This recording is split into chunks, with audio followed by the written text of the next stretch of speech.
Merci, Monsieur le maire. Nous vous avons donc écouté avec beaucoup d'attention pendant 1h10. 1h10. Cela nous fixe un objectif. Je ne suis pas sûr que nous y parviendrons, mais nous allons essayer. Pour bien comprendre les impacts de votre budget, il faut savoir d'où nous partons. Quelle est la situation de la ville de Grenoble aujourd'hui et au fond, notamment en la comparant avec des villes de même taille. C'est difficile de ne pas donner quelques chiffres sur un budget, mais je vais essayer de limiter cet exercice. À Grenoble, donc, l'encours de dette, ça a été dit par Hakim Sabri, atteint le niveau pharaonique de 330 millions d'euros. C'est 50% de plus que la moyenne des villes de notre taille. À l'inverse, les dépenses d'équipement, elles, sont 50% inférieures à la moyenne de ces mêmes villes, tandis que le poids des recettes fiscales est 40% supérieur à Grenoble que dans ces autres grandes villes. Et face à cette situation terriblement handicapante, évidemment, votre budget, l'une des principales caractéristiques de votre budget, c'est d'augmenter encore la dette.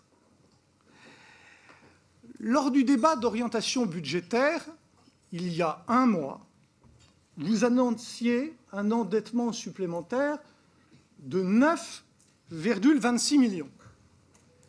Un mois après, nous constatons qu'il est finalement annoncé à plus 11,62 millions, plus de 2 millions en un mois.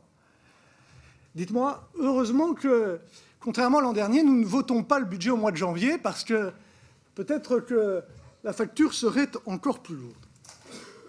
Alors, il est tout de même assez singulier d'alourdir encore la charge de la dette quand on dénonce son niveau élevé, et au moment même où de nombreux indicateurs tendent à montrer que nous allons assister, certes de manière graduelle, mais qu'il est probable que nous allons assister à une remontée des taux d'intérêt, renchérissant ainsi le prix de l'argent. C'est assez singulier de faire cela au moment où nous sortons de ce cycle de taux d'intérêt historiquement bas. Parce que si notre collectivité parvient à supporter péniblement, difficilement, douloureusement pour les Grenoblois qu'ils payent, parce que cette dette, c'est autant de services publics en moins, si notre collectivité parvient à supporter le poids de sa dette aujourd'hui, c'est bien parce que les taux sont exceptionnellement bas, exceptionnellement bas. Or, il faut avoir en tête que sur notre stock de dette, c'est 330 millions. Il y en a plus de 250 millions qui sont à taux variable. Vous êtes donc, avec cette stratégie de l'endettement, en train d'amorcer une véritable bombe à retardement. Et lorsque vous évoquez le risque de tutelle, vous êtes en réalité, avec cette stratégie, dans le rôle des pompiers pyromanes. Deuxième remarque sur la dette, et elle est évidemment liée à la première.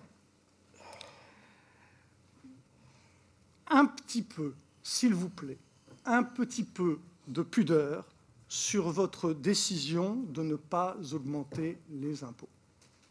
Parce qu'il y a un vieil adage vieux comme le monde, qui dit « la dette d'aujourd'hui, ce sont les impôts de demain ». D'une certaine manière, il aurait été plus courageux, plus honnête intellectuellement, de procéder à une augmentation des impôts plutôt qu'à une augmentation de la dette. Nous ne l'aurions pas fait, puisque, contrairement à vous, nous aurions agi bien davantage sur la baisse des dépenses. Parce que la baisse des dépenses, c'est évidemment le seul moyen de n'augmenter ni la dette, ni les impôts. Mais à partir du moment où vous vous interdisez ce levier, et puisque, je le rappelle, 40% de la population de Grenoble, 40%, bénéficie d'une exonération ou d'un plafonnement de la taxe d'habitation en raison de revenus modestes, je maintiens que dans votre logiciel, avec votre logique,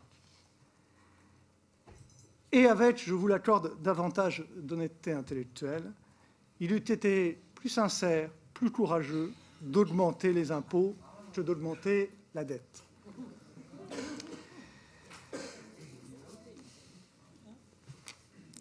Premier critère, donc, la dette. Deuxième élément de votre budget, eh bien, ce sont les pertes de recettes.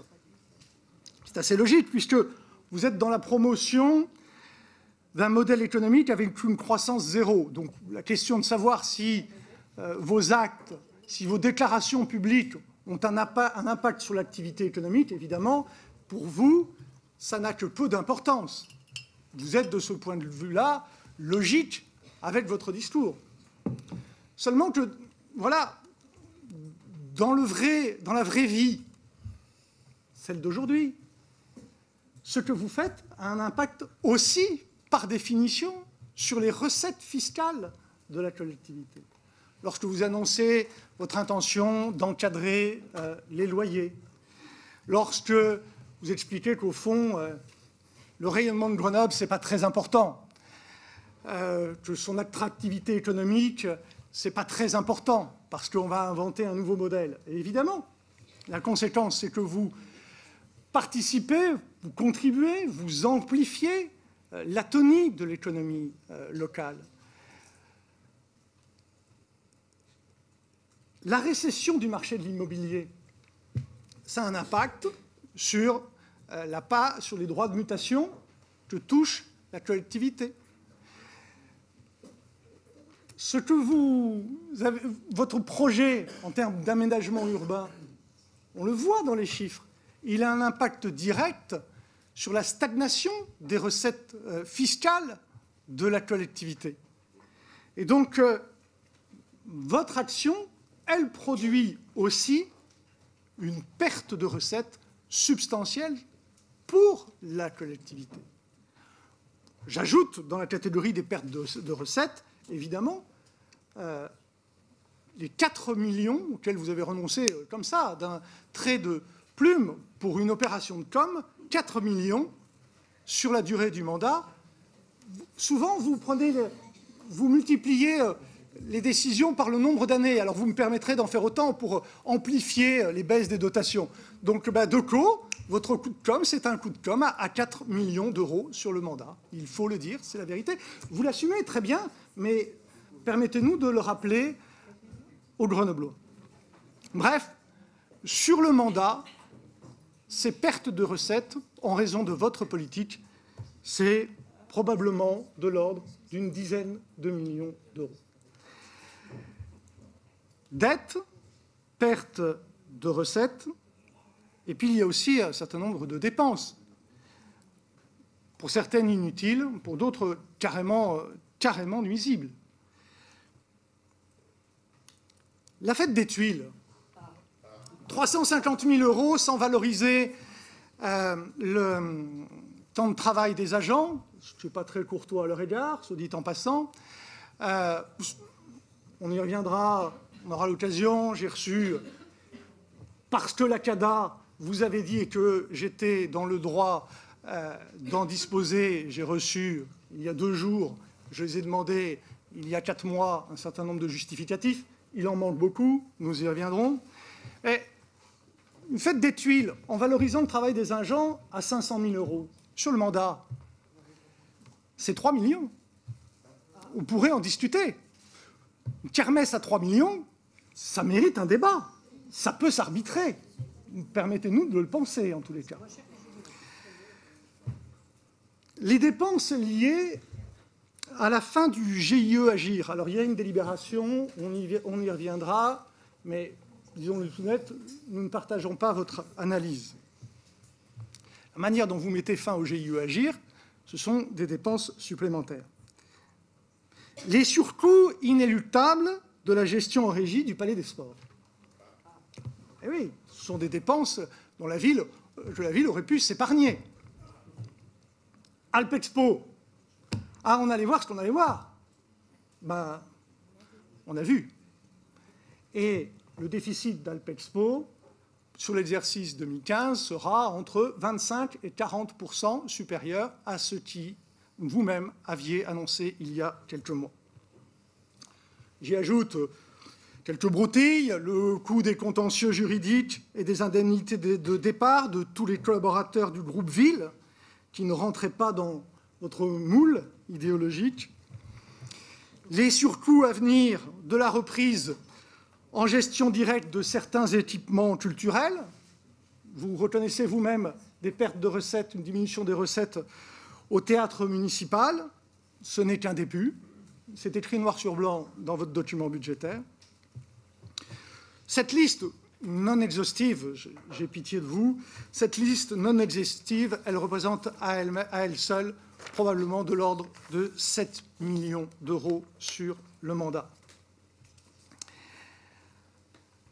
Alors, tout cela réuni et additionné montre bien au final que le problème que vous dénoncez sur la situation financière de la ville, eh bien, ce problème, en fait, c'est vous. C'est vous le problème. Enfin, pas vous personnellement, mais c'est votre politique, évidemment. Et on comprend pourquoi, dès lors, vous y allez fort sur la com, parce qu'il faut détourner l'attention, pointer un autre responsable, qui n'est pas tout à fait innocent, bien sûr. La baisse de dotation de l'État, elle est là, elle est bien réelle, elle est difficile, elle est douloureuse.